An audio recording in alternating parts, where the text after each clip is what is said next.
Hey all my Crimsonites, and welcome to the Crimson Cure channel, where we embrace our femininity, increase our womanly value, and celebrate our brothers. So join me on our feminine journey to learn, heal, and grow.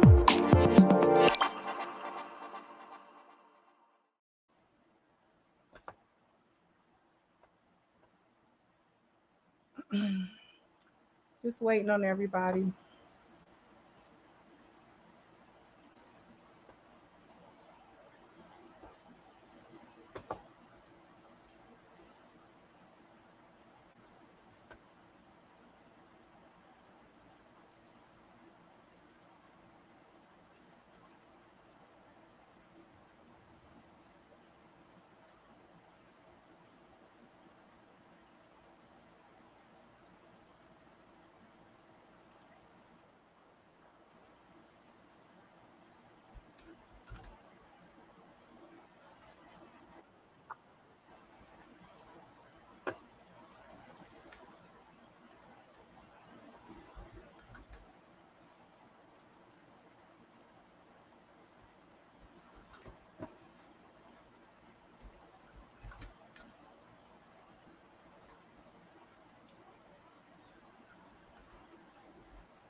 I don't know how I need to approach this, whether or not they will allow me to do sort of like just the audio. It took the wind out of my sails, I'm not gonna lie.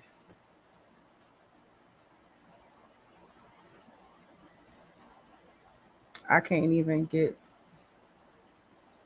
the overlay shot.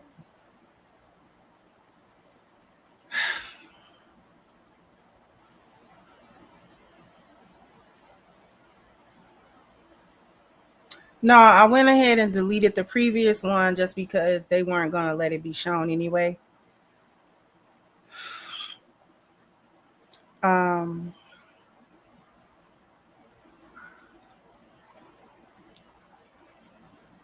So it's sort of, it took the wind out of my sails. I don't even remember what it was I was going to say, because without y'all hearing the prompts, it's empty.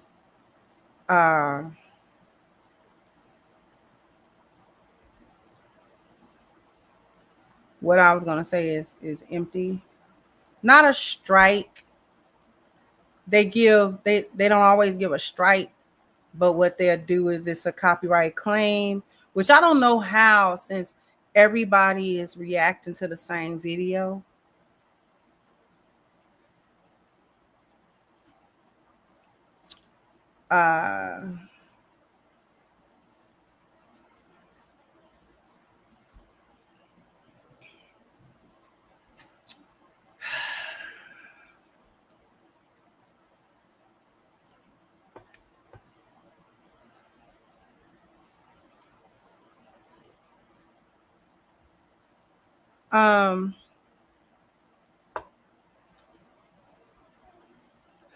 Let's see.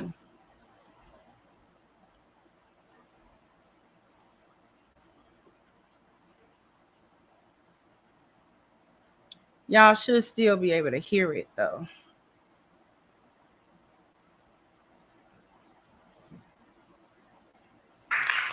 Can y'all hear it?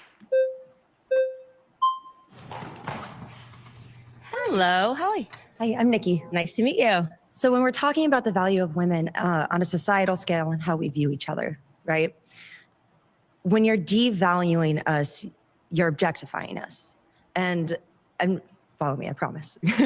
But rape rates have gone down by about half in the last 20 years, right? So if you're saying we're less valuable now, why wouldn't we be suffering at a higher rate? So is the argument that you're making, just so I understand that? So what I was going to say when she said that was, don't feminists say this is great culture and they're always getting raped and the men are creepy and they're raping them all the time? Don't they say that? See, this one I don't like about feminism and how wishy-washy that whole mindset and that whole ideology is, because it's moved the goalposts whenever I feel like it in order to make my argument valid at the time. It's sort of like when Hamp, the good brother Hamp over there on This Might Be Risky, when he say the talking points running into each other. The talking points run into each other.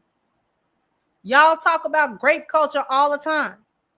Which that's what I'm saying. There's no grape culture, because if it was a culture of grape, see, it's when I say there's no grape culture, I don't mean that assault don't happen. That's not what I mean. We know it happened. We know that people get raped. We know that. But are women just in a general state of fear from getting snatched off the street and raped by somebody that they don't know? Not really. Because if women were in that kind of fear, we're built for survival. We're going to try to find a way to not be subject to that, to not make ourselves available to even be accosted like that. The same way women with sense not gonna walk down a deserted alleyway, street, gangway, a deserted place by herself. She not really gonna do that. Unless she gotta be over there, she not going over there, because it's automatically creepy. It's automatically anything can happen and ain't nobody gonna know I got snatched up, because there ain't nobody over here.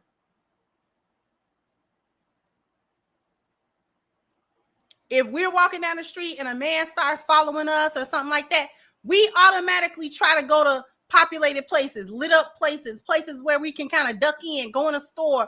We automatically do that.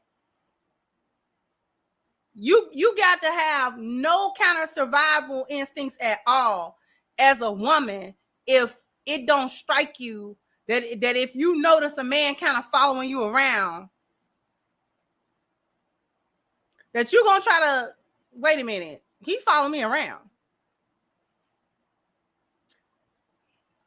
I done went in 3 stores. One of them was Victoria's Secrets. Why he followed me in there? Looking at panties. What?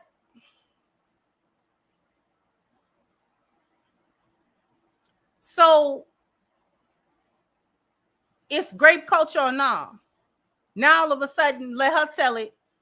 The women are not getting raped anymore because we're not being objectified.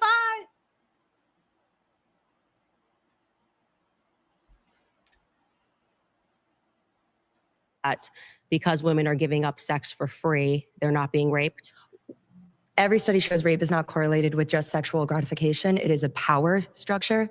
Okay. So it is about objectifying and abusing women when you rape them, not about whether or not you want sex. What I am saying is that women are less objectified, so therefore we are being raped less. Okay, so you think that in today's society, because this is pretty wild for me.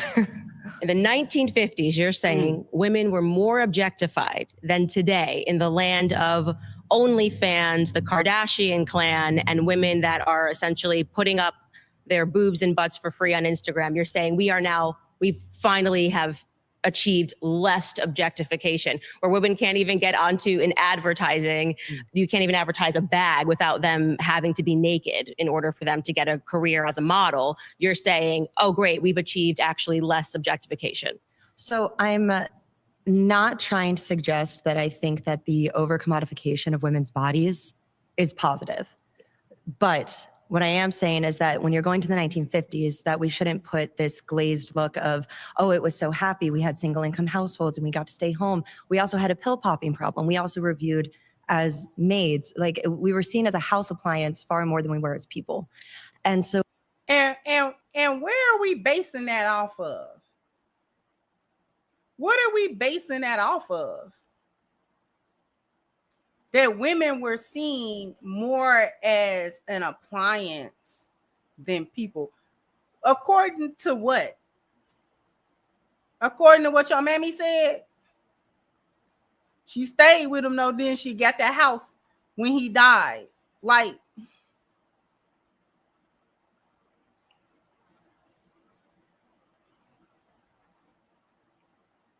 and that be killing me. That be killing me when white women say it. Because y'all the main beneficiaries. White women in general have been the main beneficiary of all that stuff they talking about. The patriarchy did to them and the men, and we was kept this way and we was kept that way. Y'all was the main beneficiary. It's white people that had the generational wealth. And I'm not saying every white person was wealthy. Like, we not stupid. But at the same time, that put y'all at a distinct advantage in this country. No, y'all didn't have to work all the time. You didn't.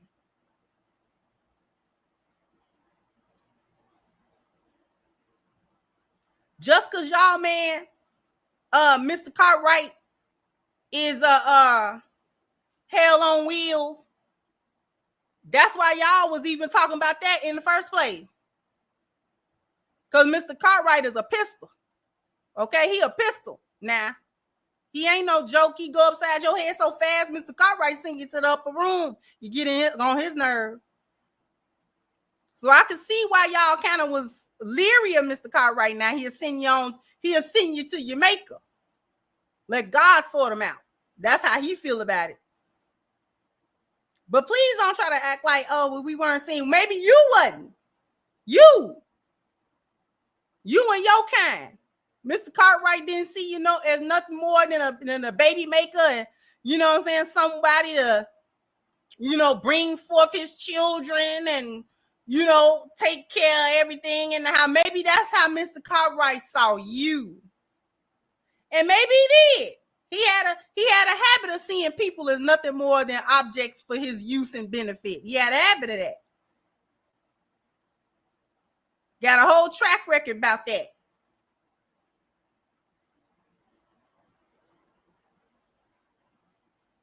But you also benefited from all that stuff that Mr. Cartwright do. He set you up. He set Meemaw up with land and a home that Meemaw didn't sell. And the grandkids didn't sell it either. Kept it. He set Meemaw up. And he might have popped Meemaw in her mouth sometimes, but Meemaw didn't leave.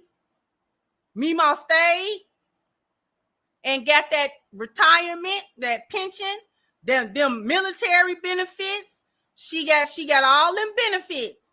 She sure did for her busted lip.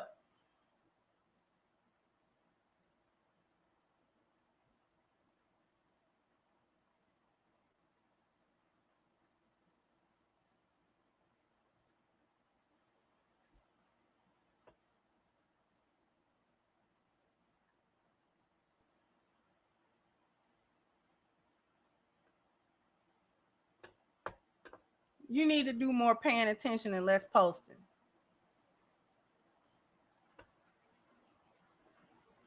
So when you have that kind of objectification where you are in a subservient position, I think we're facing a different form today, but I think that rape is a signifier of a contradiction to your statement. Okay. Does that make sense? It doesn't make sense, but I do want to rebut it on a couple of points. So first, I just want to say suggesting that objectification has gone downward since the 1950s is wild. That's just a firm no. That is not the truth. And you know that's not true. Wait, so do you feel But like hold on, let me answer your second thing. Right. Second thing, you then brought up, okay, women were at home, but they were pill popping. Well, you then have to acknowledge we're actually popping more pills now, right? So we have actually increased our amount of pill popping. Women are having overdoses on opioids. And on top of that, since I think 1990.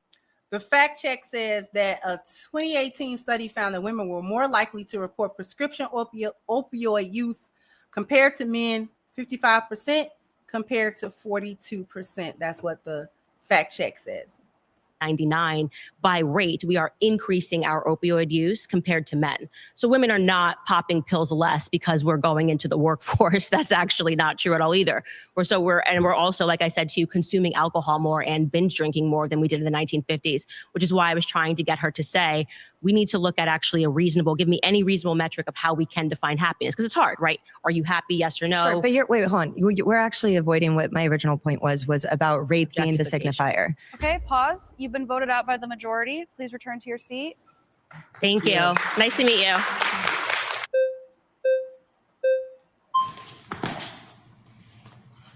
Hi. Hi, I like your hat. Whitney Shanahan. Nice to meet you. I am fascinated by your claim that women have lost happiness since the sexual revolution, We're since gonna the skip 1950s. her, and we're gonna Do go you think to the that next No prompt. career will give women as much joy and fulfillment. The next prompt says, no career will give women as much joy and fulfillment as raising children. By the way, none of those women answered the first prompt properly. Straw man arguments all the way around.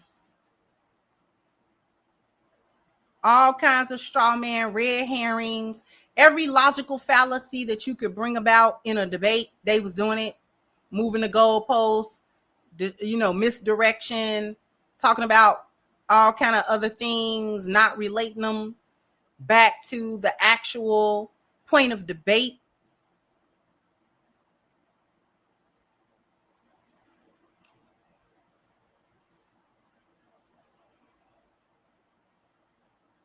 Nobody actually answered that question or responded properly to the prompt itself. They came in trying to say what they wanted to say. They've been coming in and sitting down with Candace to try to say whatever has been on their mind about her and her viewpoints and her stance in an attempt to say it to her face, but it be off topic. Girl, if y'all don't stick to the topic. Now, this next person is going to be a guy.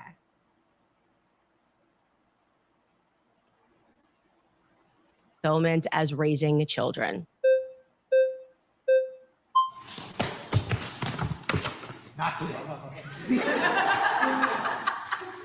Oh, hi, Candace. How are you? Hi, nice to meet you. Nice to meet you. I'm John. Okay, so I feel like a lot of your arguments today are very rooted in a sort of old school perspective. I have to be honest. Like, I think, and I'm not trying to be insulting whatsoever, I feel as though most people would identify that claim as pretty extreme and pretty like...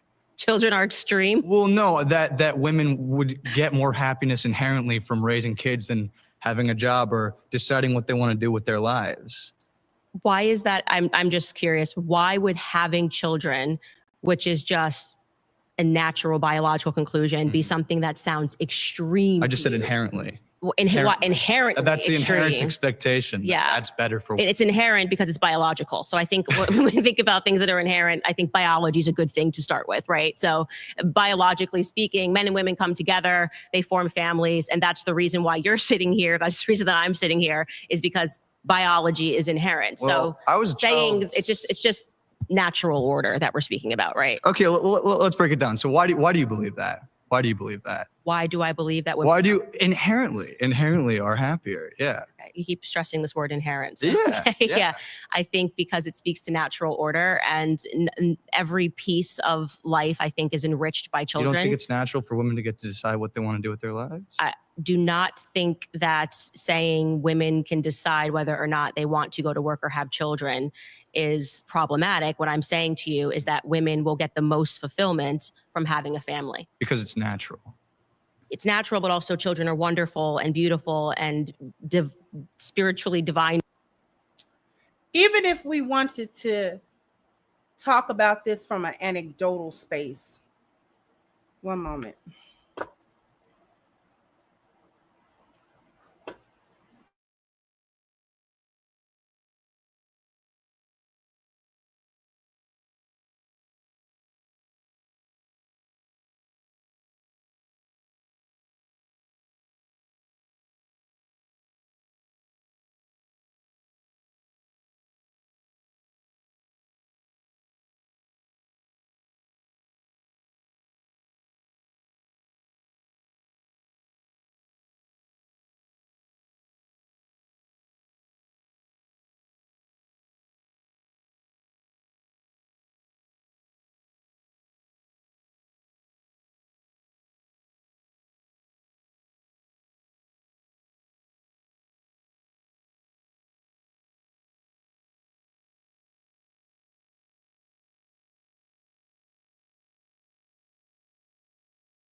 My apologies, everybody. And my husband says he apologizes, but because when he calls, I have to answer. No such thing as not answering.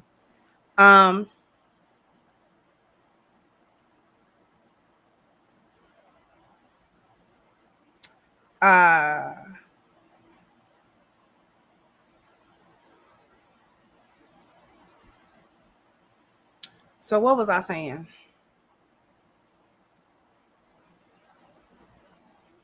I don't remember exactly what I was saying, but it doesn't matter. Let's go. And creatures, I mean, they're amazing. There's everything about having a child. Oh, yes, it's a lot of work. It's beautiful. I remember what I was going to say. Even if we talk about it,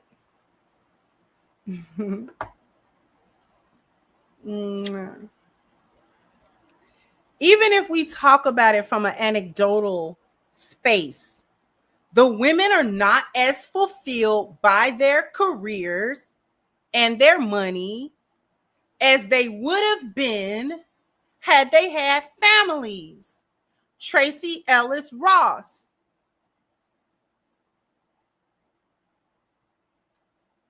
Ebony K. Williams.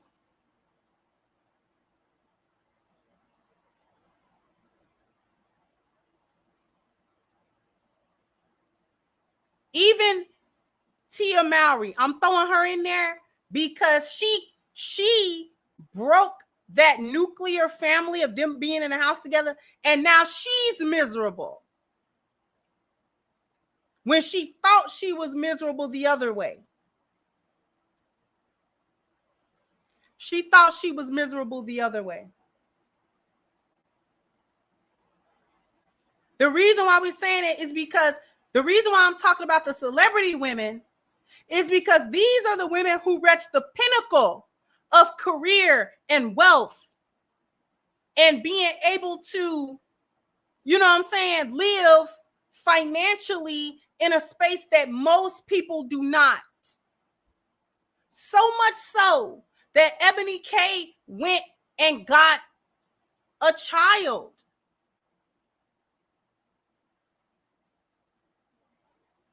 Even Kendra G said she froze her eggs.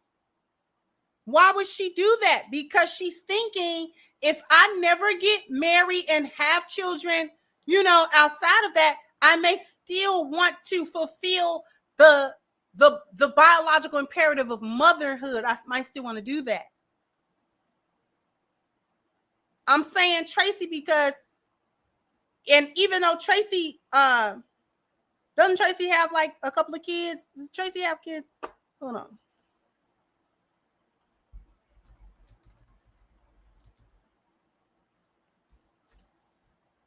No, she doesn't have any children. That's what I thought. She doesn't have any children. And she talks about that. Man, I didn't do that. And she tries to convince herself that, maybe it's not for everybody. I'm good. I'm free. But she talks about it though. Ebony K said, forget trying to fake for y'all. I'm going to go have me a kid. Forget trying to fake for y'all that I didn't want no kids. Yes, I do. And I'm going to go get one. Even if I can't have a husband.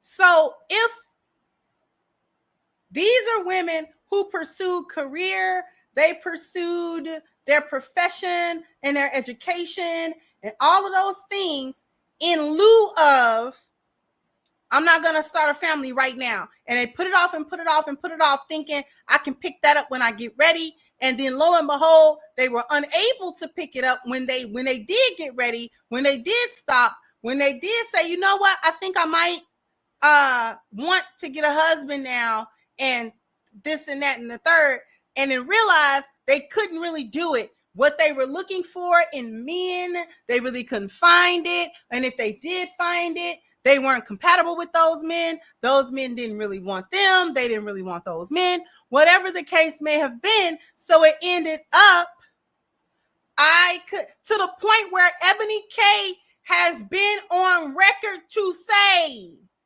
for all of her boss chickness, she went on record and was like, I would tell any young woman that while you're going to college to get your master's, get your MRS, get your Mrs. degree. Go get a man. Go get a man. Go get a man. Because that's what I was missing. Because that's what I want now. I done did the whole career thing. I done did the lawyer thing. I done did the education thing. I done did the money thing. I done traveled. I done bought a house. I done got a car. I done got, you know what I'm saying? My net worth is XYZ. You know, I'm comfortable. I'm comfortable. I'm not struggling financially. I'm not struggling to do anything. I can pretty much do what I want to do when it comes to finances and money. But I don't have a child. I didn't get the husband. I didn't do it. And she feels that. She feels it. So much so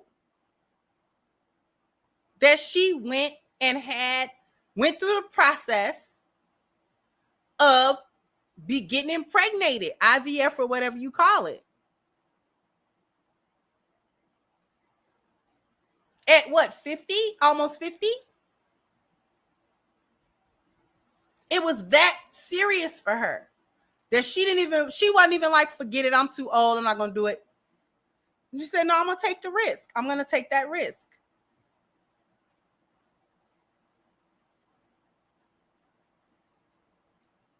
So now you can't tell me that the vast majority of y'all working 9 to 5s, clocking in at Taco Bell. Y'all happy? Y'all happier than these women who have made very great careers and who have plenty of money? These women have not been nuns in a convent. They've been having men. They've been having sex with men. They've been rubbing shoulders and rubbing elbows with the high value men, so to speak. And you mean to tell me you clocking in at Chick-fil-A, you happier? Stop playing.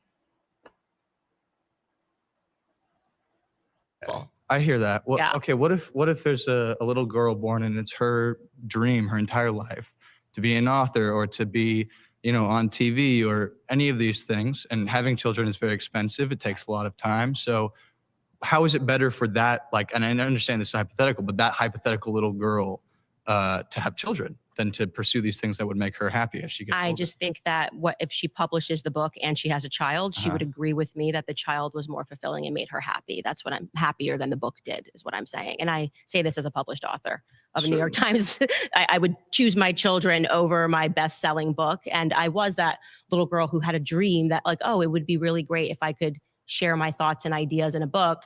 But it is utter insanity for me to reflect on that and say that I would have rather published Blackout than to have my 3 children. But why is it rather? You see what I'm saying? It's not rather. I'm just saying that's that your claim. That's your claim is that it's better. It will be more fulfilled. Right. Yes. So rather. How stupid you gotta be. And here's the thing. This is why, and the point is going to be reiterated as this video go on. Because they're trying to say that you gotta choose either be a mom or work. And that's a false dichotomy. The premise itself is false. See, this is why I talk the way I talk.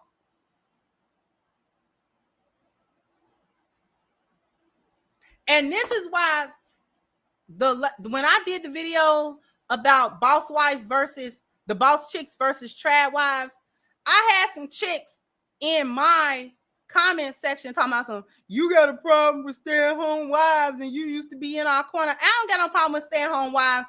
I got a problem with the concept of, in order to be a traditional wife, you cannot work. And that working is what makes a woman a feminist or what makes her a modern woman. No, it does not. No. Feminism is an ideology. Because if a woman working made her a feminist and a modern woman, you mean to tell me don't no lionesses work?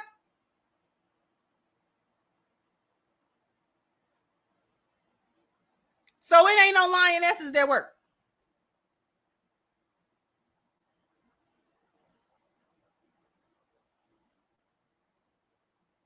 So a woman going out working, whether she working a 9 to 5, whether she's self-employed, whatever the case may be, working with her husband, whatever the case, that don't make her a feminist. That doesn't make her a modern woman. That don't make her a modern woman.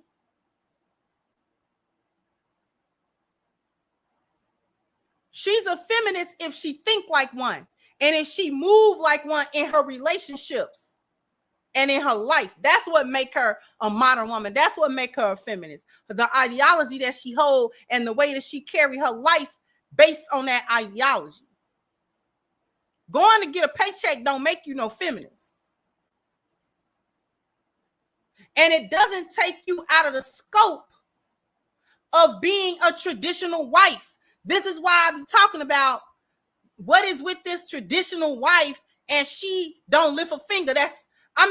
If you got a husband that insists on saying, I got more than enough income, I don't want to see my wife out there hitting the pavement for nobody.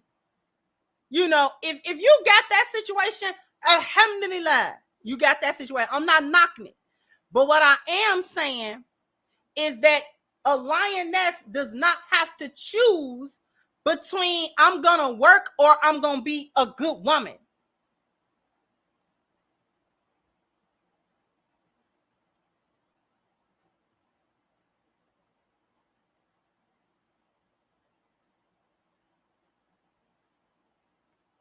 I'm at work right now.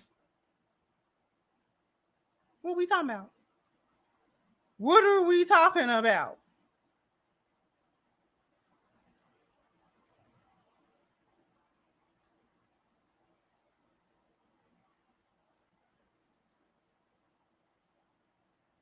That's why I wasn't with that whole lionesses work. Lionesses do stuff. We do stuff.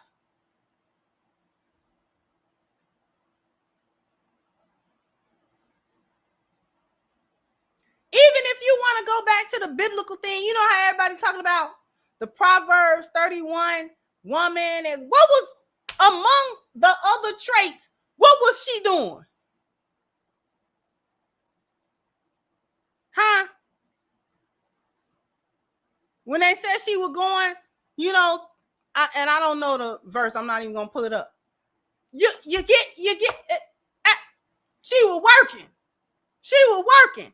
Because you ain't got no pottery at no market that you didn't make and go sell. That's work. Matter of fact, it's self-employment. She had a whole business. What is we talking about? Because it's some lazy little hyenas that don't do no kind of work.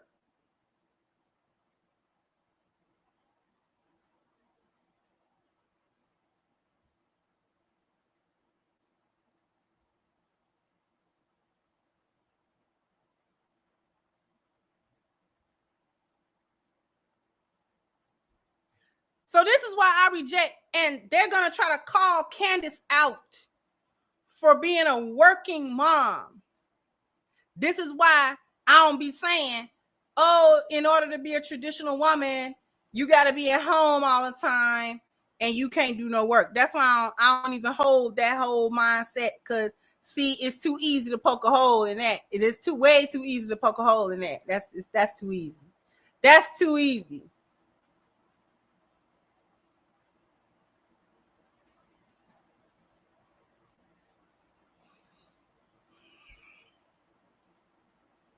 Thank you, Miss Almond. I said it wasn't a debate, in my opinion. Thank you, sweetheart. We're not gonna go too much longer. The next live stream gonna be part 2, and then we're gonna focus on Princella's part.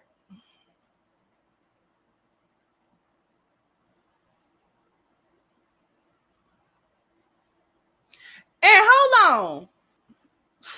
You know what? Well, if it's an either or, if you're saying it's an either or, I'm just saying that if these two things have happened in your life, the thing that will bring you more spiritual fulfillment will be children.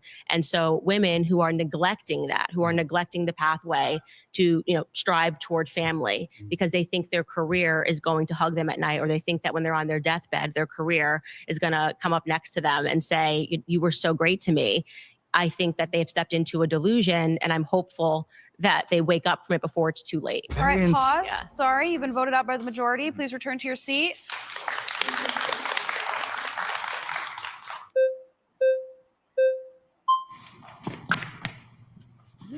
Hi. Naima, Nice to meet you. Okay, so currently women make up about 47% of the workforce. If this were the case and that women were just inherently unhappy or unfulfilled working and would just prefer to be at home, why don't they? Because we've made that, due to prior feminist waves, nearly impossible, because now, which I believe the reason that the government wanted women to enter the workforce is because it gave them an opportunity to tax a household twice. And so this goes back to what I was saying, is that fact check on the side said there are a number of reasons more women entered the workforce. The Pregnancy Discrimination Act of 1978, access to birth control, recognition of sexual harassment in the workplace, and the ability of women to apply for a line of credit without a male cosigner started in 1974. There's a lot of financial pressure that is being exerted on young women to enter the workforce, and they do so blindly under this illusion that somehow entering the workforce is going to make you more fulfilled, like getting yourself into 6 figures of debt going to college to then take on a career and be in debt and having to pay student loans while you make $35K is going to make you happier. And I'm saying that isn't actually true. Okay, so I hear that. Yeah. At the same time, would you not agree that that women can both have a career and have children? I mean, you are actively doing that right now. And I want to be very clear, because I am actively doing it right now. I would be someone that you would call an exception because I get to work from home. I get to wake up in the morning. I don't have a boss, right? I don't have to go into the office from 9 to 5. I get to then therefore spend the entire morning with my children. So you're an exception, and the 47% of women that make up our labor force are also an exception? No, the exact opposite. So I'm trying to make it more realistic, because I think it's really bad form when people who are able to stay at home, right, and are able to start working at 1:00 p.m. as I do, after being around their children, the children are running around all day, will then preach to you that every woman can have this. That's not the reality. The reality is that the overwhelming majority of people are stuck behind a desk all day, and they're not happy. They're not doing work that gratifies them at all. And at the same time, they're suspending. Well, that's just what career you've chosen. But I think that the issue with your work a 9 to 5, I think that's okay. reality, Yes, but right? if it's the job that is making them unhappy, then maybe they should have chosen a different career path and not. It be the stupidity for me. She is closer in her 40s, not her 50s. I do apologize for that.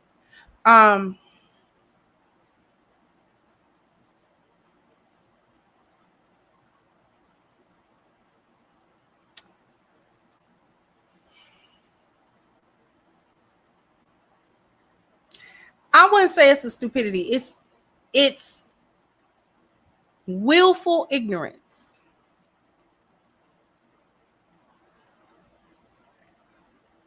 Candace is saying that actively she is an exception. She is.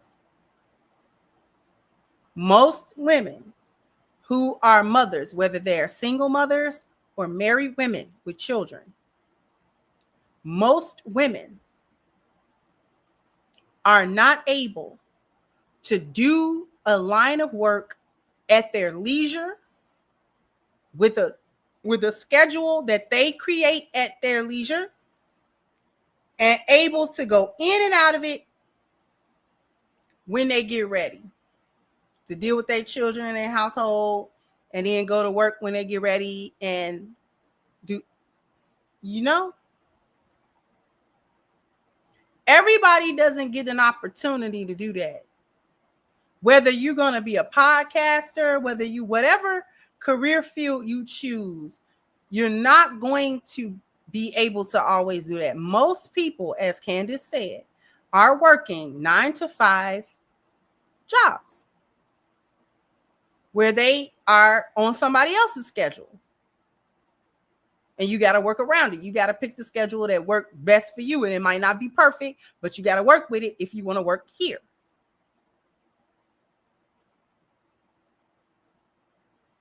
And a lot of times, the more that a job pays, actually, the more rigorous the schedule is. The only time you get to try to have flexibility of schedule is when you're self-employed, things of that nature. Then you kind of, and then that's still a lot of work.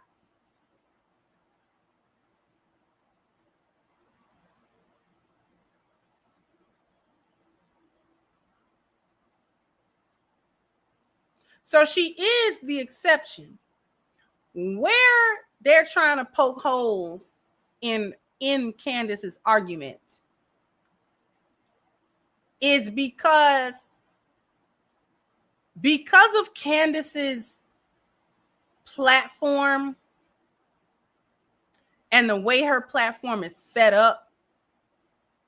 She talks about Christianity, but she doesn't necessarily base her arguments with a basis of spiritual concern. Does that make sense? That's why you can poke holes sometimes. Because the argument she's really making isn't about whether or not you have to choose between being a mom and working. It's about whether or not a woman is fulfilling her purpose as a creation in this world, and that feminism has taken women off that purpose. And because women in general have been taken off that purpose, this is why women are unhappy. This is why they're unfulfilled. This is why they have so much trouble, because the purpose is not being, the original purpose of creation is not being fulfilled. It's being avoided. Now, sometimes she do touch that, she try to touch it by saying it's a natural order, and things of that nature. So I get it. I get why she talks around it to a certain degree, because you're talking to a lot of different people. Some of them are atheists, some of them are spiritual, some of them are whatever they got going. So you can't always hit somebody with the Bible, or you can't always hit somebody with the Quran, right? But at the same time, that's the actual truth, though. That's the problem with it.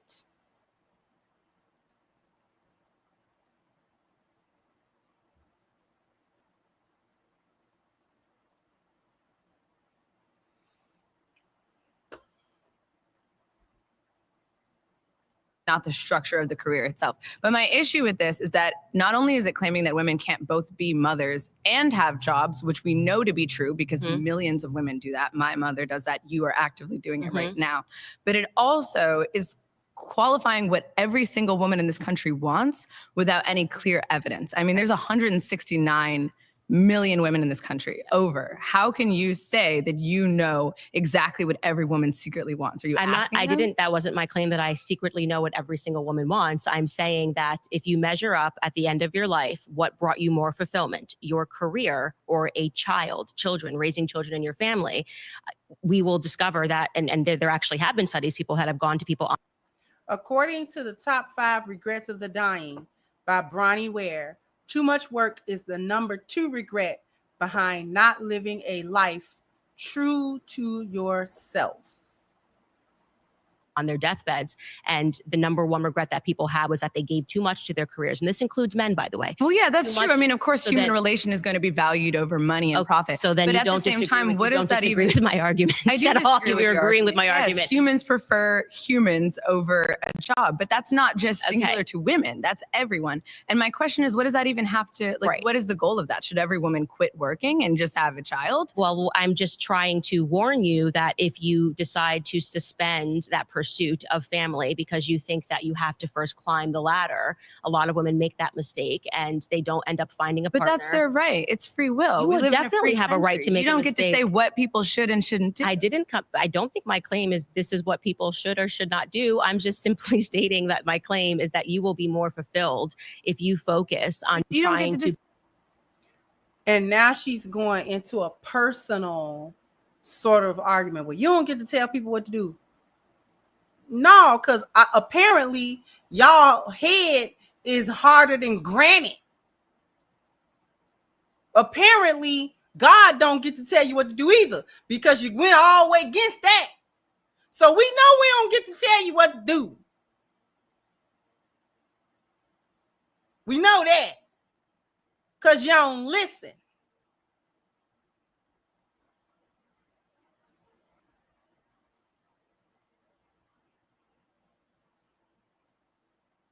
So we know can't nobody tell you nothing. We know that. We got that. Roger on that.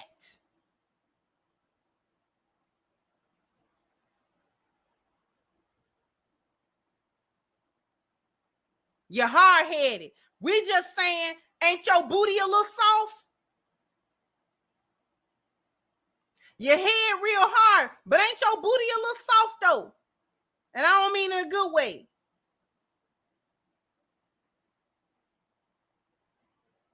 Right. For all them choices, y'all sit and complain all day about how this job did this to you, and then you can't find no work. Then when you do find work, it's too hard. Then you mess around and had a baby anyway. So now you're a single mother and working, and now you can't hardly do it all because, oh my God, no, they didn't. You had one chick, ain't got no kids, no responsibilities to nobody other than herself, and couldn't even find a way to go to work and wash her coochie at the same time. Y'all can't walk and chew bubble gum. I know you're hard-headed. Huh? Candace know you're hard-headed too. She's making millions of dollars off of you being hard-headed. I say more power to her.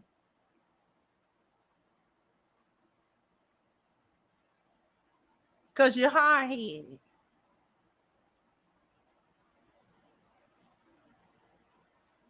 Hyenas ain't gonna never listen to God. You can build a monument. And hyenas in the boneyard ain't gonna pay it no type of attention. Candace can go on with this for years to come till she an old lady. She feed her family very well off of the hard-headedness of hyenas in the boneyard. I say more power to you. More power to her.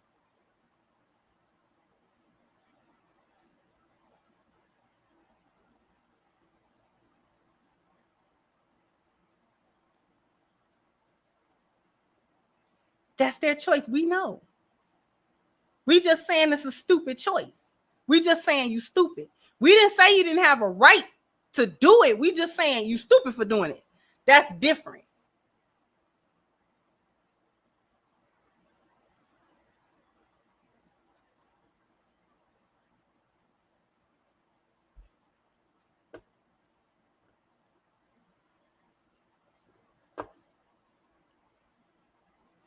Decide what other Family. people are fulfilled by. Okay, I I'm making my claim here that women are infinitely more fulfilled in the household and raising children than they are taking that 9-to-5 job. But you have no evidence of that. In fact, you are evidence against your own claim. I'm not evidence against my own claim. You are. I'm saying you're at work right now. I've literally said, I am telling you, women cannot have it all. That is an illusion, and that is an illusion that is stressing women out. And I think it is the reason why so many women are turning to popping pills, why there's been such a significant, more than 1,000% increase since 1999. But men can have it all. Men can be fathers and have a job, but women can't do that. I don't think you can have it all. It sounds like you're devaluing women. I think that women can do everything that a man can do, and men have done this historically throughout time and memoriam. I think women is our debate topic today. So women exist in a society with men. We are comparing women are trying to be both women and that's the problem. Women exist in a society with men. Women are being compared to men. That's your problem. That's your problem. That's the feminist problem. She don't even realize she stated what the issue of feminism actually is.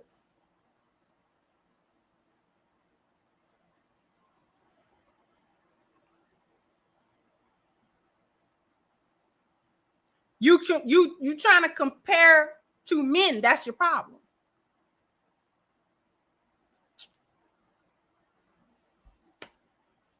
Women can have it all.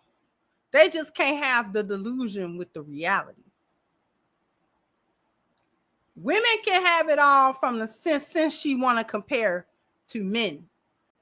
Women can have it all for the same reason men can. They can be husbands, they can be fathers, they can be workers, they can be CEOs, they can wear all of those hats. If you know how to wear those hats properly, you can wear all of the hats. Women can have it all. Women can wear the mother hat, the wife hat, the lover hat, the sex kitten hat, the work hat. She can wear all of them hats. She can have it if you know how to wear the hats. The problem with the feminists is that they can't have the hat they're trying to wear. You can have all the hats that women wear. The problem with feminists is that they're trying to wear the men's hats. That's what you can't have.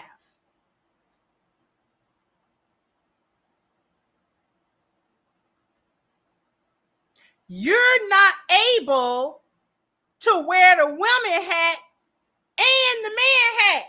You want to wear the woman hat, but you also want the authority hat that men wear. You want the leadership hat that men wear. You want the decision-making hat that the men wear.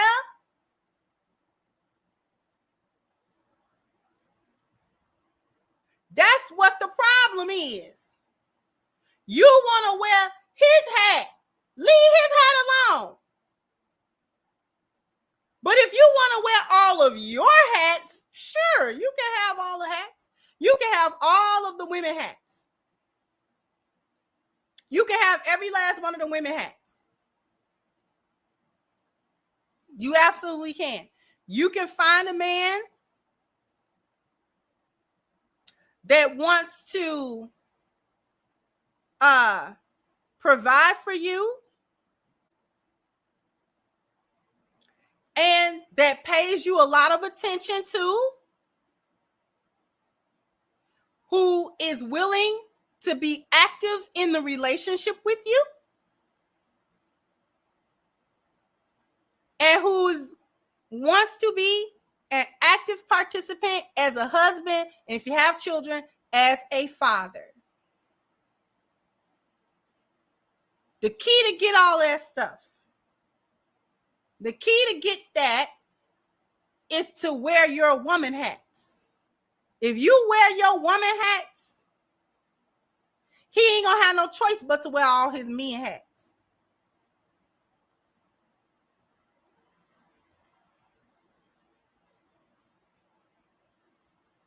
That's why I be tripping out when women be like, oh, he worked too much and he don't talk to me when he get on.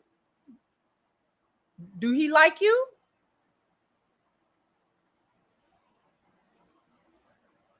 because there is not a job that I can think of, even work that take your man away from home for an extended amount of time, unless there is just some restriction where he can't do it. I don't know an occupation where a man can be, where it ain't no downtime, and if he like you, he ain't gonna call you and try to talk to you.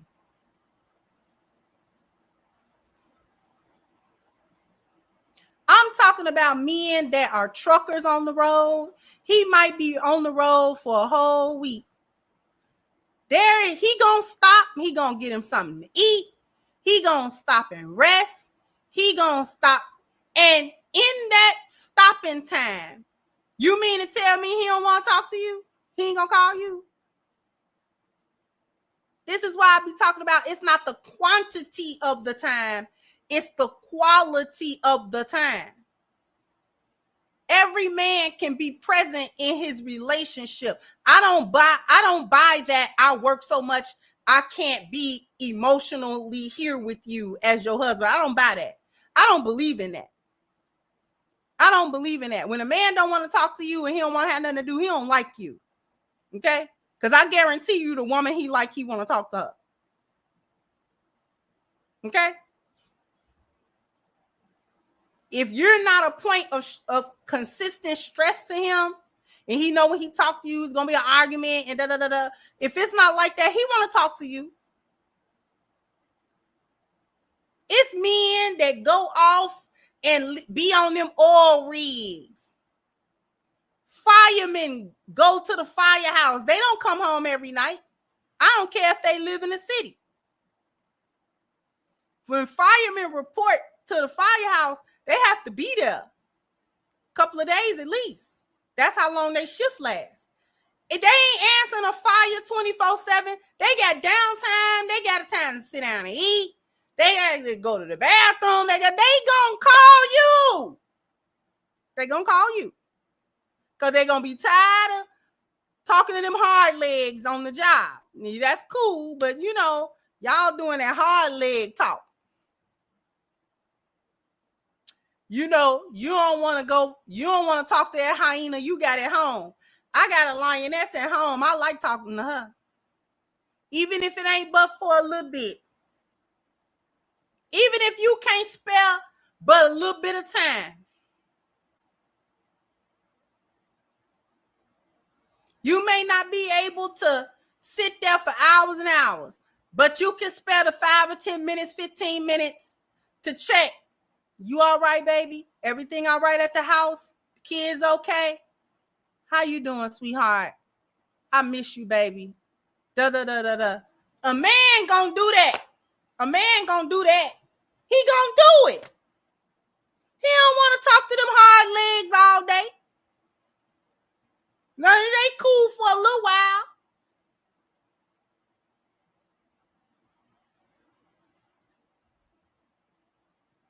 And if you pleasant and stuff, hey, baby, I miss you too. I miss you so much. Oh, I can't wait till you get home.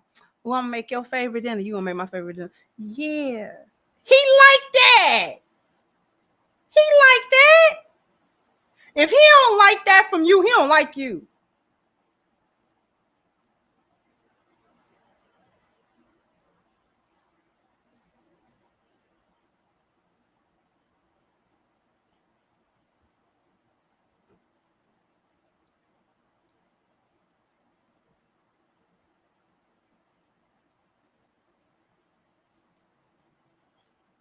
So I don't be buying that, oh, he worked too much, he worked so much, he can't never talk to you. That's BS. That's foolishness. I don't believe that. Not if y'all got a good relationship. Y'all got a messed up relationship. Y'all never want to talk to each other. I said what I said.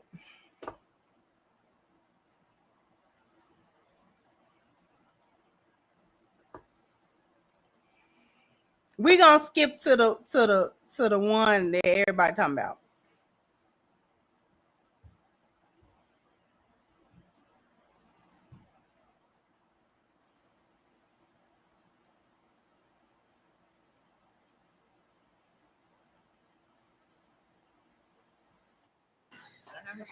All right. Jasmine, nice to meet you. Okay, so you say that women are more fulfilled at home with kids than going out into the workforce or getting educated, but that just really doesn't bear out when you look at the stats, when you look at how working mothers are way less likely to be in poverty. Maternal education is the #1 predictor of childhood outcomes, better scores. Before I get into what she talking about, thank you for saying that.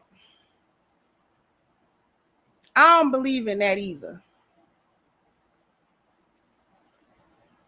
Men are not simple. That is not simple. I say this, it's not easy. They are straightforward. They're very, very honest. The good ones are. But that simple thing, that's a misrepresentation of that. Men have a complex set of needs. It's just different from women's needs, and they need it differently than women need it. They don't need the exact same things that women need in order to feel appreciated in a relationship, in order to feel like their needs have been met in a relationship properly. They have a different set of needs. And they need it to be manifest a bit differently than the way women need their needs to be met. But it's not always an easy thing. I think it's a oversimplification, and it relegates men down to one or two things that fulfill them. And I don't believe that.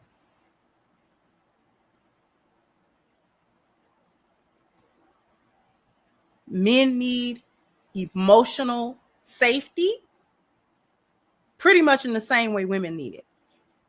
In order men need to feel heard in their relationships. Men need to feel seen in their relationships. Men need to feel appreciated in their relationships.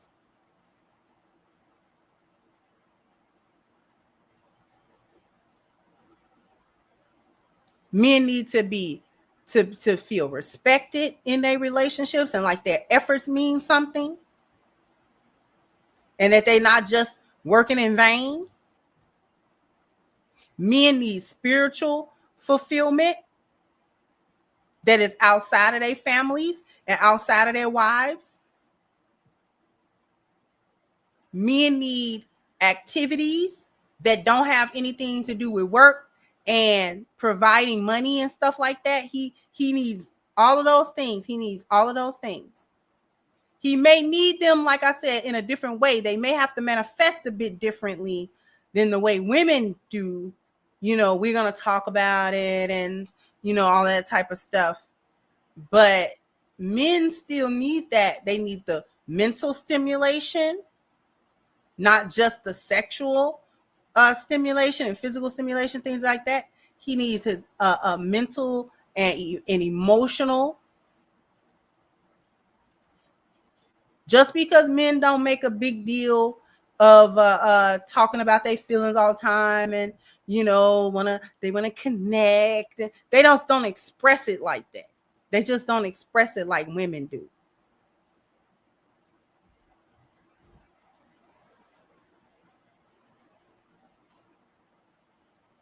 So I'm glad that you said that. Now we're going to backtrack her just a tad. All right. Jasmine, nice to meet you. Okay, so you say that women are more fulfilled at home with kids than going out into the workforce or getting educated, but that just really doesn't bear out when you look at the stats, when you look at how working mothers are way less likely to be in poverty. Maternal education is the #1 predictor of childhood outcomes. Fact check says maternal education does improve a child's cognitive development and can help with language and motor skills too. But I'm trying to figure out who said that mothers should not have an education. Who's saying that? Who's saying that? Who said that mothers should not have formal education. If mothers are the first teachers of children, but she does not have any kind of formal education or life experience education or any type, what's she teaching kids? What's she teaching them? Teaching them what? From where? See, I've never discounted that. I've never sat here and said women shouldn't go to school, women shouldn't have education, women should not work. Women, listen, let me tell you something. All this stuff that they trying to say feminism did and all this kind of stuff, Muslims been new. Okay? Islam been gave women the rights to have wealth of their own that their husband do not give them, to have control over any inheritance that they may receive, if it's in the form of wealth or land or whatever it might be, to be able to dispose of that at her leisure. As long as it's not haram, she can do what she wants to. Her inheritance, her money does not automatically become her husband's money. If a woman inherits $1 million, that's not automatically her husband's $1 million. That's her $1 million. Same thing with the husband. If he inherit $1 million, he doesn't have to. That's does not become his wife's $1 million. That's his $1 million, his inheritance, to do with as he see fit. And again, as long as it's not haram, they can do it.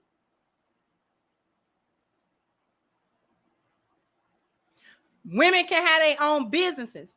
Rasulullah's first wife, Khadija radiallahu anha, was a whole businesswoman. He worked for her.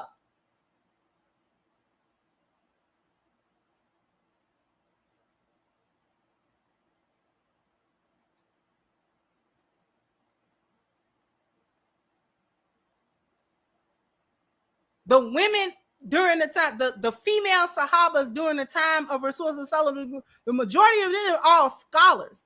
The male Sahabas used to come to Aisha radiallahu anha and ask her questions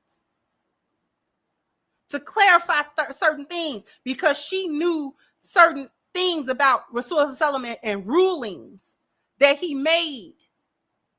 They used to come to her and ask her questions. Women can be scholars of Islam. Hafiz of Quran.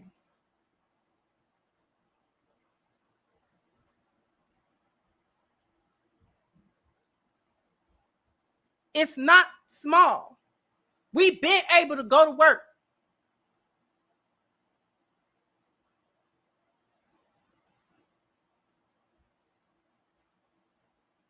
We've been working and having kids and teaching our kids things, working for our husbands, learning this and that.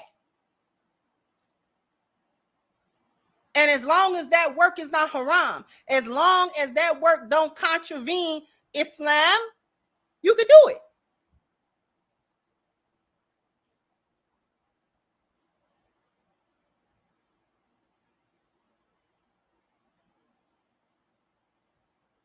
So Allah say feminism didn't do nothing. Allah say these are the rights that women can have. Allah gave women them rights. Not men. Not their husbands. We can go and get knowledge.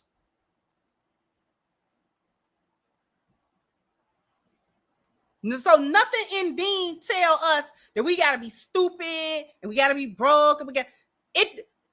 The Most High has never demeaned the position that he gave women. He's always made that position lofty. It is feminism and these people that made being a woman, a wife, a mother, be this low thing that don't have no value and all of this other kind of stuff. The Most High has always made it a lofty thing. The Most High has always made the position of that women fulfill, wife, mother, you know what I'm saying, things of that. even if she don't birth no children.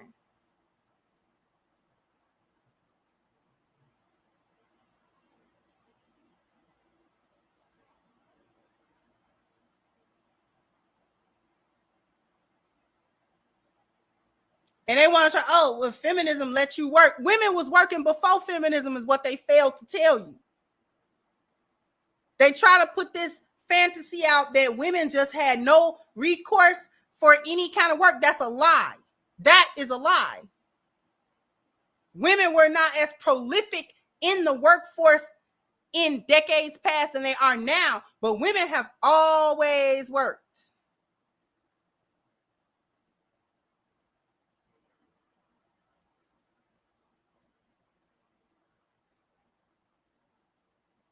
So there was never that is a false thing that women had to choose that. That's always been both on the table. This is why I say women, quote unquote, can't have it all. All of that stuff has been on the table for women at the same time.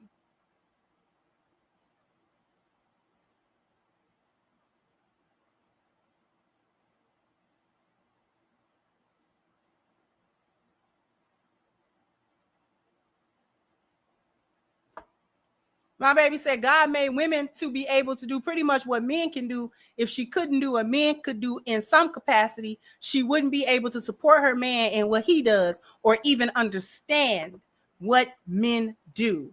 Exactly. This is why I always make the analogy of the captain and the co-captain.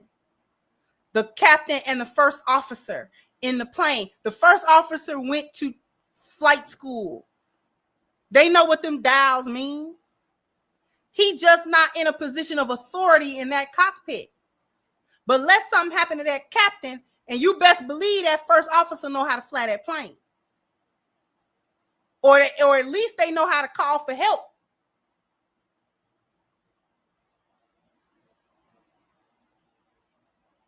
So if we're designed to help the men and support the men to do what the men got to do, that the women have to have some form of understanding about that stuff.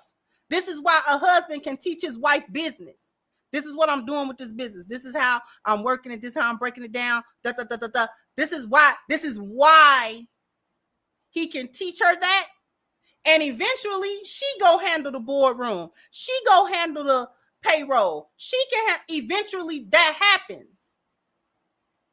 Because she may not be able to do it to the capacity that he does it, but she can do it to some degree. When me and my husband go to the gym, he can squat way heavier than I can. It's not even a comparison. It's not even a question. But can I squat weight? Yeah. Am I going to squat the weight he going to squat? No. But the point is, I can do it to some capacity. I just can't do it to his capacity.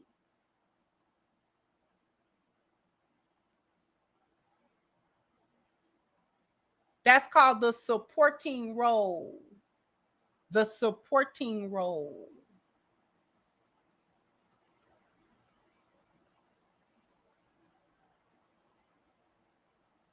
I got to be able to support. So then I got to be able to understand it to some degree, what he's doing, so that I can support it.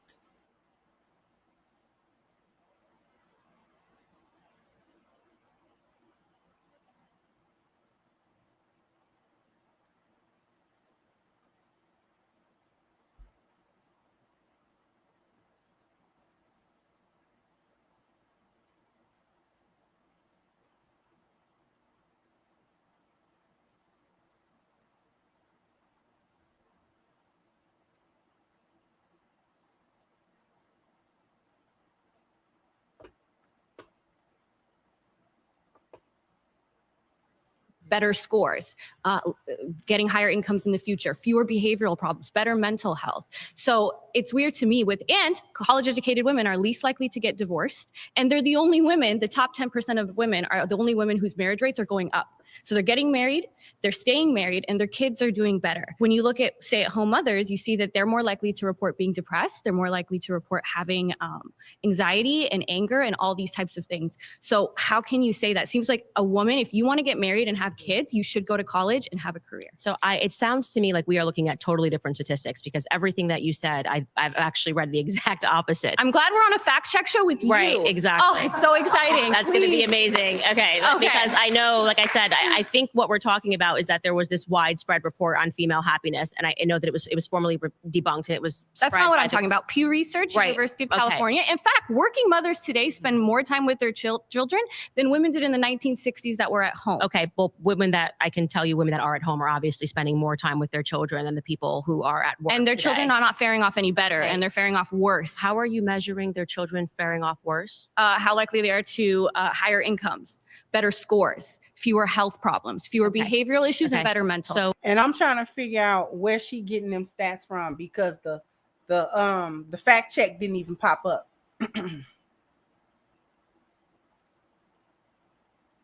How a woman spending her time at work is spending more time with her kids than a woman that is a stay-at-home mom.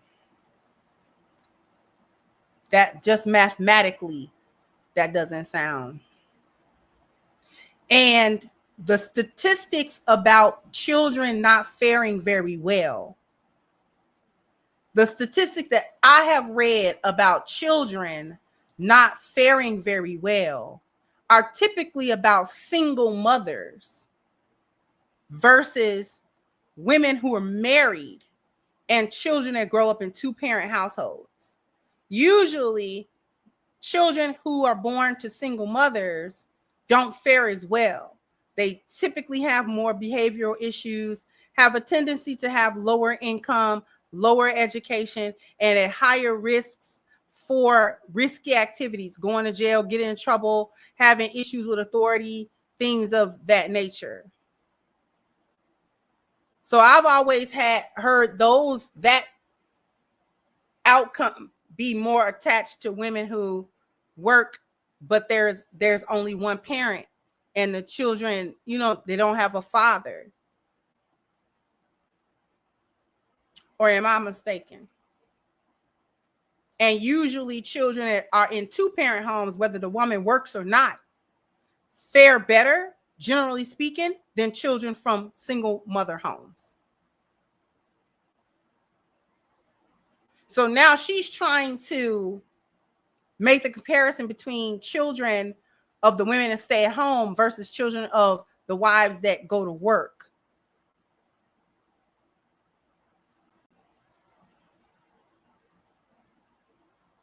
But where's the research for that?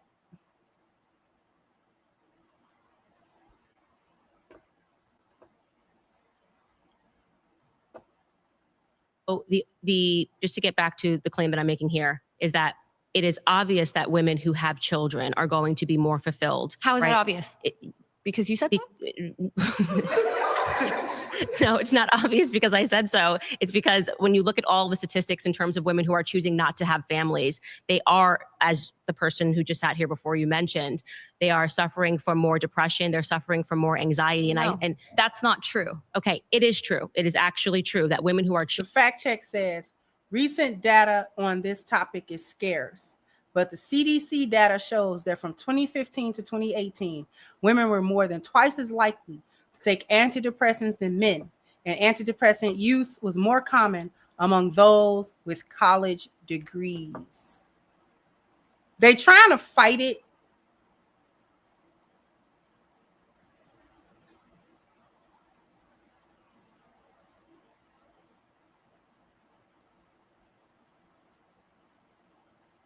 Choosing their careers over starting families are finding themselves leaning more onto medicines like Xanax, anxiety-inducing medicines, and depression, because they suspended that time frame where women really should be looking to find a partner and to start a family, because they were instead pursuing their careers. And why are they better off? It is a dishonest, it's totally a dishonest narrative that men and women want the same things out of life. We don't. We absolutely do not want the same things out of life. In fact, we don't even measure success the same. Men and women don't even measure success the same. So, okay? but tell me how the women who are working and getting educated, why are they faring off better in all of these? I am telling you that I do not believe they are faring off better in all of these measures. I do not.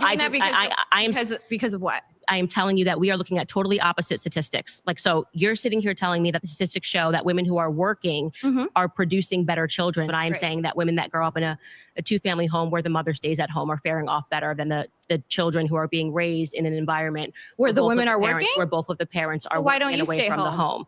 I do get to work from home. No. But that's the irony. I've watched your show. You talk about all the nannies you hire, and it's so hard to find a good nanny. I talked about all of the nannies I hire, but I spoke about how difficult it was. This is where Candace starts losing it.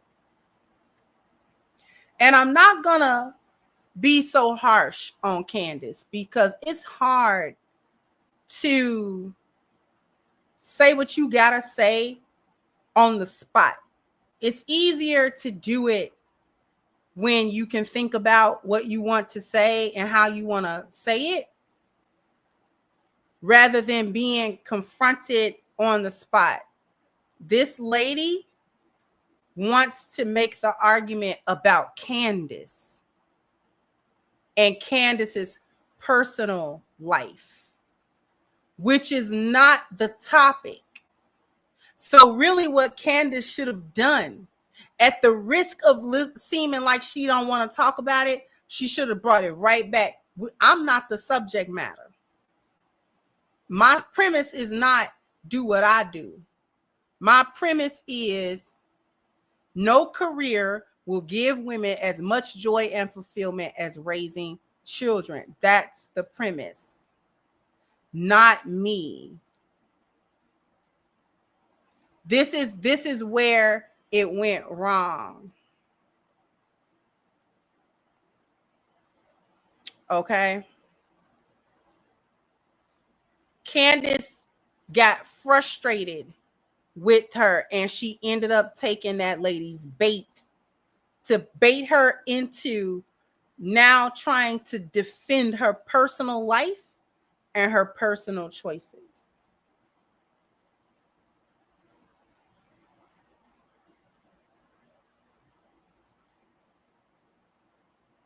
Because the thing about it is, the lady is having a disingenuous conversation with Candace based on a straw man's argument. Her argument is saying, well, if working moms' kids don't fare off as well as stay-at-home mom kids, why you don't stay at home? But Candace do stay at home. How you think she popping up with all them babies? Candace does stay at home.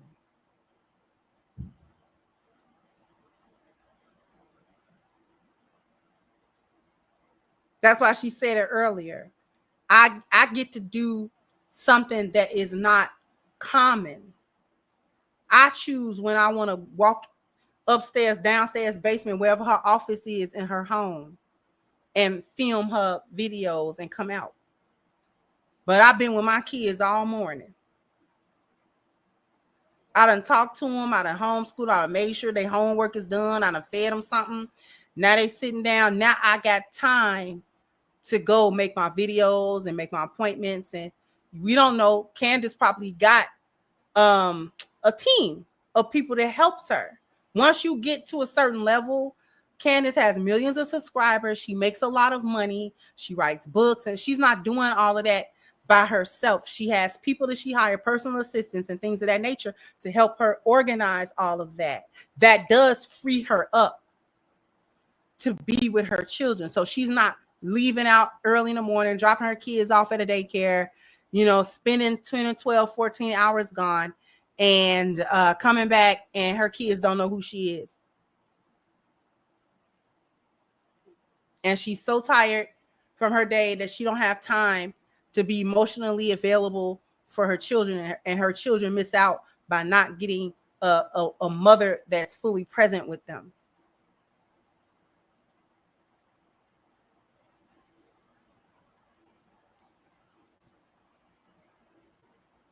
So Candace is present with her children. Just because she able to go somewhere and she need a babysitter to go, Y'all chicken heads need a babysitter to go. You needed you would have needed the white girl right there. I don't think got no kids. But if you had kids, you would have needed a babysitter to go to get them lip fillers that you got that look crazy on your face. I just want y'all to see this chick lips. Was to find a baby. Look at her lips.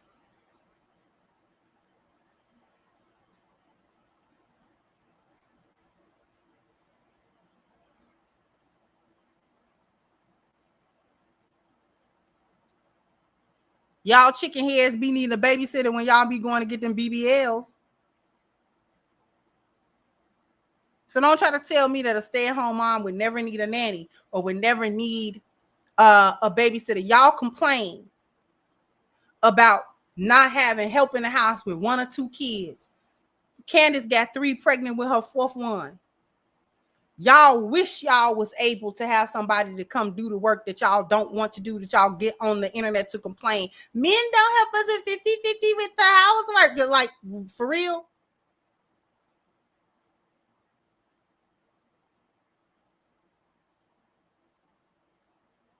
This is an OnlyFans chick. Are you kidding me? Now, Candace would be wrong to tell her, girl, me and you ain't on the same level. You do OnlyFans. Goodbye.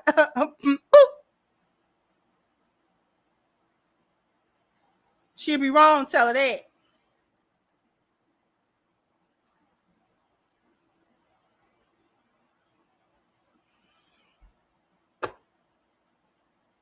So, Candace lost this round, in my opinion, not because the lady was correct, but because Candace took the bait of talking about her personal life and then trying to defend her decisions.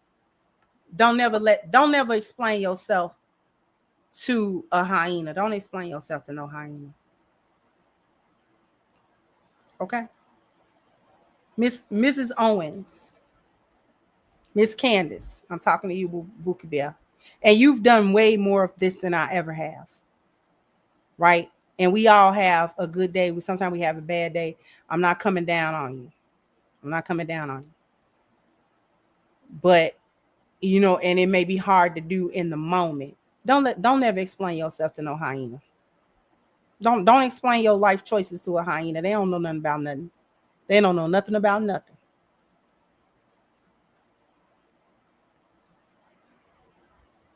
She's sitting here busting it open on the OnlyFans. Girl, what? And I gotta explain my choices to you. Explain them choices to me.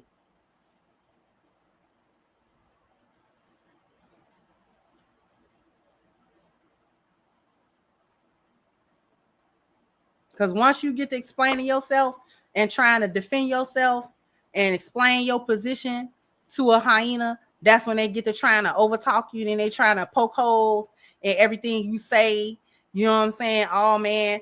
Oh, so you mean tell me you do this and do that? You know what I'm saying? And they try to get you off your square. They try to get you off the topic. Try to get you deflect so you don't say nothing to them about what they doing and the foolishness that they get up to. And you try to put you on the spot about your life.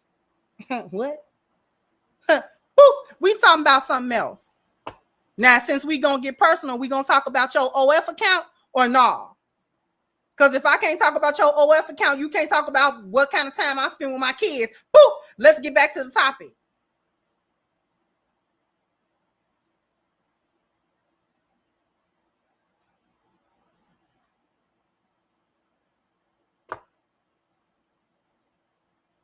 Babysitter who knew how to cook a meal, and that's because you don't need a babysitter. You're already you could retire right now. To let people respond to you when they're speaking. You don't want to respond to you when you don't want to. You want to be working, which is great. You're telling me what I want now and then accusing me of telling you. Wait, you don't want to work? Can you just let me finish? Because you've said so many words that what you're trying to do here, like your argument style is I'm going to say so much and not let her get a word in and then walk away and feel like I've won. We're not having a conversation because you've not letting me respond to one of your points. Okay.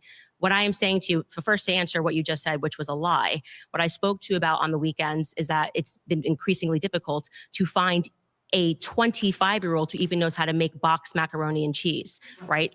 And that's crazy. That is in large part due to feminism. Women don't even focus. Like there's this idea that women shouldn't be cooking. Like there's something fundamentally wrong with women even learning how to cook. Are you know what I mean? spending as much time with your children as you possibly can? Because that's the way to get the most fulfillment.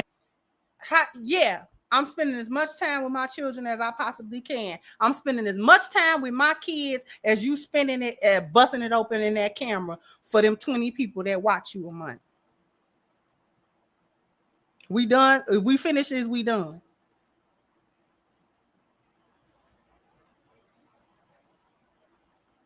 They wouldn't have liked me.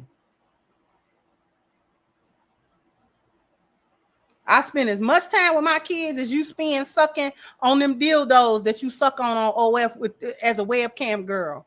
And is that why you got your lip fillers? Do they look good wrapped around a dildo?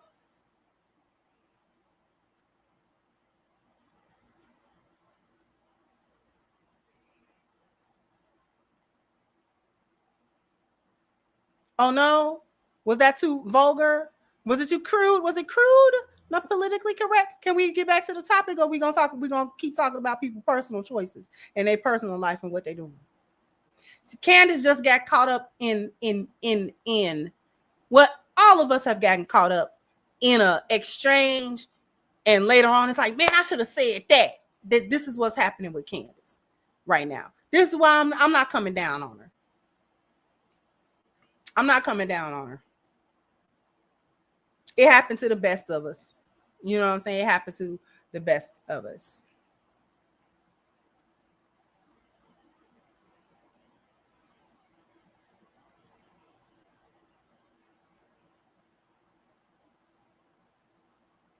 She'd have been mad at me. That whole room would have been mad at me. I spend as much time with my kids as you spend in the doctor's office getting Botox that you may or may not need. Is that enough time? Do you think that's a sufficient amount of time? Oh, no? Oh, I overstepped? Oh, okay. We want to get back to the topic? Because the topic is not me. And if the topic going to be me, it's going to be you.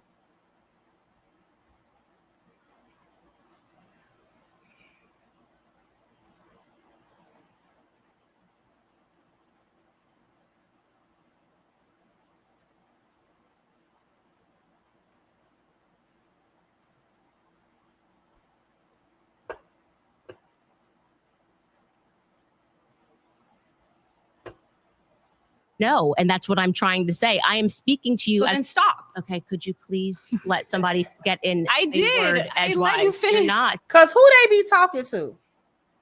Are you spending as much time with your children? She was like, no, actually, no. But then stop. Who you talking to? Who you talking to? Pop the balloon lip. Who you talking to? Who you yelling at across the table? You stop.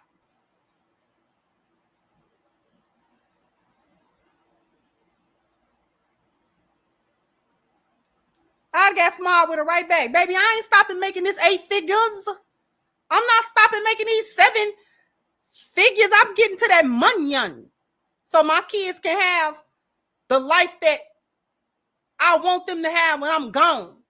I'm going to teach them how to run a business. I'm going to teach them how to invest. I'm going to teach them financial literacy. I'm going to give my children a leg up. I'm busy getting to this money with the help of my husband.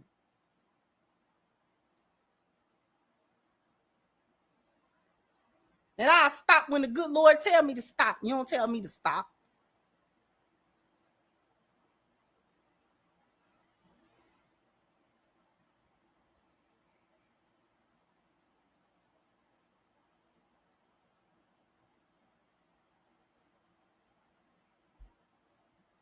My husband told me to get to this money.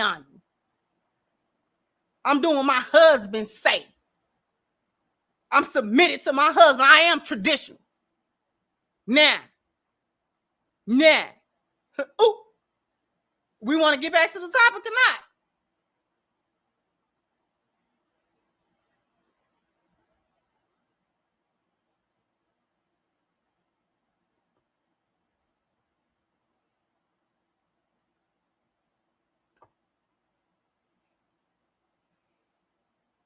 You actually have not let anybody finish. And like I said, it's no one benefits when you're just speaking over me and not allowing me to respond. All you're proving is that you have an attitude and you believe in feminism, but you're not. See, that's what I'm saying. You just have an attitude, and it's not cute. It's performative. I'm actually addressing my point. I will be quiet if you address my point. Does anybody actually feel here that I am being allowed to address any of her points when she just keeps running over me? Like I'm literally trying to answer your first point of you saying that I don't stay at home. Yeah, fair point. Really weird. Yeah, fair point. Obviously, I get that you're all anti-Candace and pro-feminist, but also it's not productive if you're not actually. Okay, address the point. You spend more time saying that I'm not addressing, that you don't have a chance to talk. I mean, the whole time. I would be interested in who she talking to like that. Girl, if you don't get that rose out your throat while you talking to me.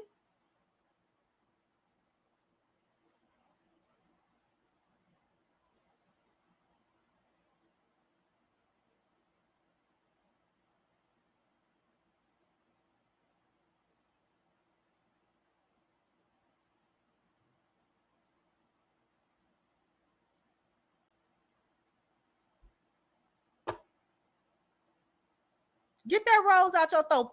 Take it off a high, put it on low. Take it off a high and put it on low while you talk to me. Because I want to know who you talking to.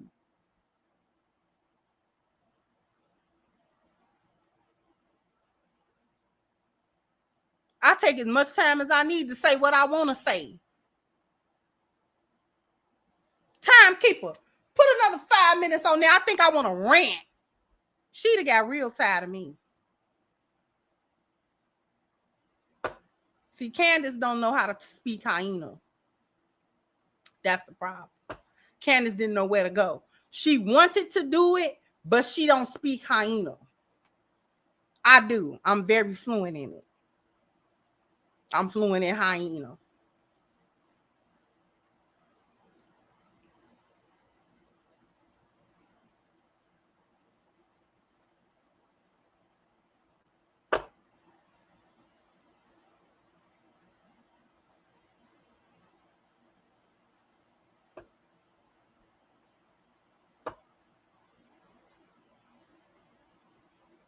So the next time you want to, you know what I'm saying, put a lot of bass in your voice when you talking to me.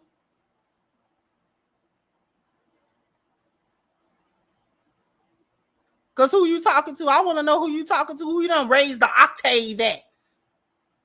I can sing opera too. Woo! Since we raising up the octaves, who you talking to? Like, who you talking to? Like, you low-key trying to tell me to shush up and shut up. But I ain't about to shush up and shut up. Make me shut up. Make me. I take however long I want to take to get all around the point, just like you did. You moved all around the mulberry bush, so we both gonna go around it. You went around it 20 times. I'm going around it 20 times. You don't want to do it, go sit down. Shouldn't have brought me into it. Shouldn't have brought my personal life into it. Now I'm going to take all the time that I want to take to talk about my position and what I want to do and how I'm getting to this bag.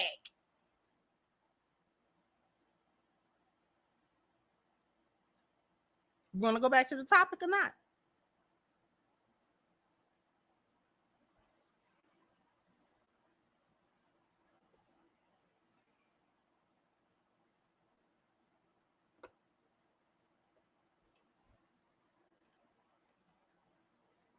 You could have addressed the point. Okay. You could have talked. I go for it. Just want you to know that you're not coming across as somebody who wants to actually have a conversation. So to get back to the claim, because I don't even know where you're at. You're now talking, you're saying that I said stuff in my podcast. I'll go wherever you want to go. I never said. I'll go wherever. So do you want to start with me working at home? Because I work at home. You just said something about me working at home. You travel all around the world. Okay.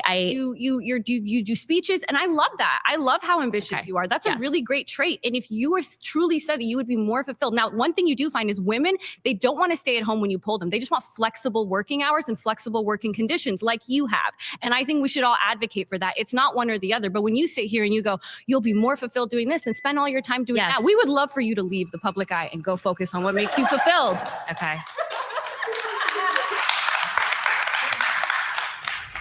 Hey, before we go any further. And that was the end of her.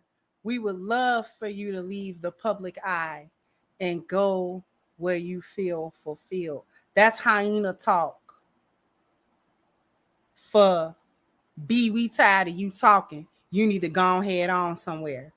She'd have got snatched up. She'd have got read up one side. She wouldn't have known what to do with me. Because I'd have read her and her lip fillers, which is a separate entity. All three of y'all sitting here talking to me. Who is three? You and them two individuals sitting on your lips talking to me. All three of y'all. I'm going to address all three of y'all and the doctor that did it to you, because he need to be on trial. He need to be sitting right here with us, because I got questions and he got answers.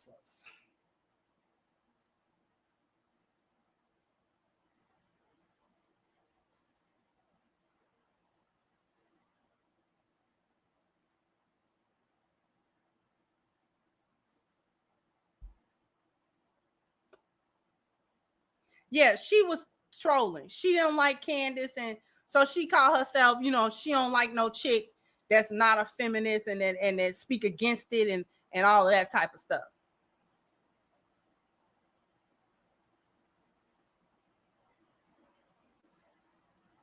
Candace don't speak hyena. Candace don't speak hyenaese, but I do. First off, we not you tried it. We not talking about my life. We talking about this prompt. Because, baby, I promise you, we don't want to talk about personal choices. I promise you that. What was your name again? Let me Google you real quick. What?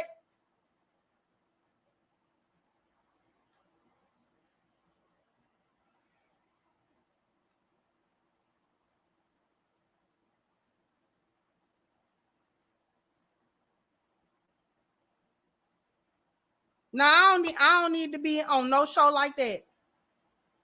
I don't need to be on no show like that. Because West Side of Chicago will come out. They gonna be like, oh, Crimson Cure talk like that. And the police know it. Y'all, they keep telling y'all get the nice version.